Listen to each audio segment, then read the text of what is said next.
কিরকম আছো?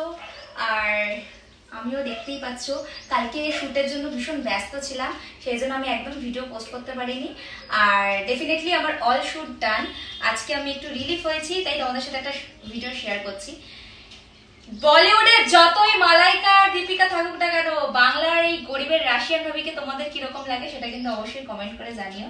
এটা এখন নাও ট্রেন্ড চলছে, তাই আমি ভাবলাম তোমাদের সাথে একটু শেয়ার করি। একটা নতুন ভিডিও করলাম, সেটা ওই এখন ভয়েস দিচ্ছে। আমার তো গলা দেখো পুরো ভেঙে গেছে, ওর গলা একদম গেছে। কারণ তোমরা ভাবো না যে শরীর খারাপ হয় না, প্রচন্ড শরীর খারাপ হয়, তার মধ্যে দেখো আমরা আমাদের কাজ চালিয়ে যাচ্ছি, কাজ করছি। দেখো আমি পুরো আওয়াজই বেরোচ্ছে না গলা থেকে। আওয়াজ দিতে হবে না, কারণ আমার আওয়াজটাই যথেষ্ট, ঠিক আছে? পাবলিক আমার আওয়াজ শুনতে চায়। তো যাই হোক, আজকে আমি কিন্তু চোখে একটা সুন্দর লেন্স পরেছি। আরেকটা কথা কি জানো তো, আমি যাই করছি তাই যেন মনে হচ্ছে মার্কেটে কপি হয়ে যাচ্ছে, কারণ আমি যা করছি সেটাই কি ট্রেন্ড হয়ে যাচ্ছে। আমি বুঝতে পারছি না কেন, কারণ লোকে এক্সাম্পল দিলাম না, বাট আমার মনে হয় যে আমি যাই করছি তাই যেন ট্রেন্ড হয়ে যাচ্ছে, আর আমি যাই করছি তাই যেন কপি হয়ে যাচ্ছে ব্যাপারটা।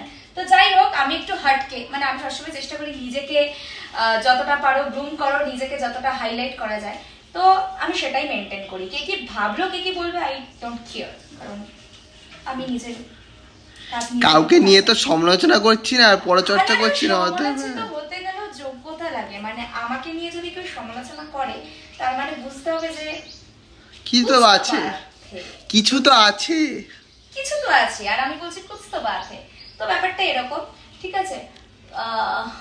কারণ কাদায় যখন হাতি পড়ে তখন চামচিকিতেও লাথি মারে, কথাটা যেরকম বাস্তব, সেরকম আমি একটা জিনিস রিয়েলাইজ করেছি যে জীবনটা আমার, আমি নিজের মতো করে উপভোগ করব, কিন্তু কেউ যদি আমাকে কপি করে আমি তাকে পাল্টা উত্তর দেবই, কারণ আমার মনে হয়। তো আমি আমার মানে ডিজাইনার ড্রেস তো পরি না, আমি ভাই গরিব মানুষ, গরিবই জামা কাপড় পরি, আমার মতো করে ফ্যাশন করার চেষ্টা করি।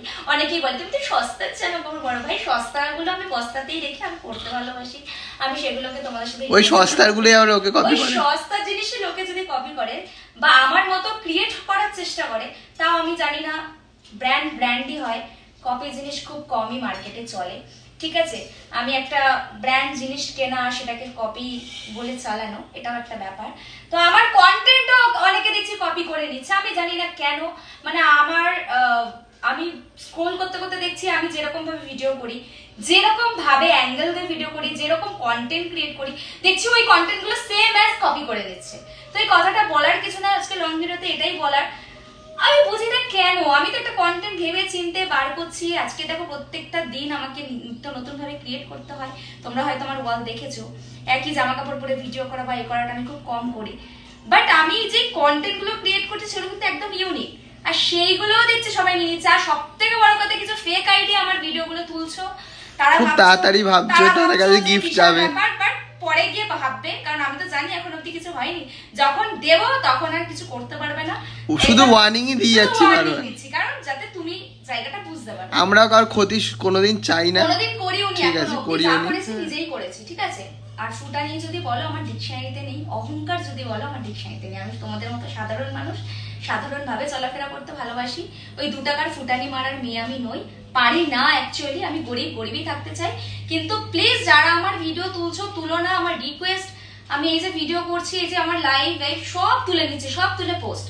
আর কি বলবো, ছাড়ো, এখানে এন্ড করলাম। কথাটা বলার কথা ছিল তাই বললাম, ঠিক আছে? প্লিজ আবার বি কেয়ারফুল, এটা একটু ভেবে চিনতে, ঠিক আছে? চলো টাটা, আবার নেক্সট ভিডিও তোমাদের সাথে শেয়ার করবো। এখনের মতো এটুকুই থাক, ঠিক আছে? বাই।